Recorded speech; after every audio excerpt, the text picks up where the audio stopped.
அந்த மருத மலைக்கு நீங்க வந்து பாருங்க, ஈசன் மகனோடு மனம் விட்டு பேசி பாருங்க. தீராத வினைகள் எல்லாம் தீர்ந்து போகுங்க, சத்தியமா சொல்லுறேன், தீராத வினைகள் எல்லாம் தீர்ந்து போகுங்க.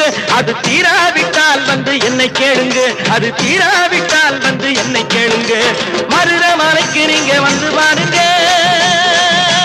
மருதமலை முருகனுக்கு, மருதமலை ஆண்டவனுக்கு, மருதாச்சலமூர்த்திக்கு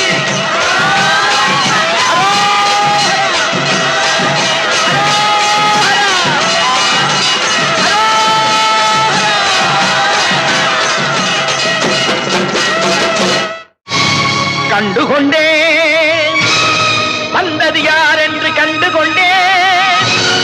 வண்ணமயில் வடிவில் இங்கே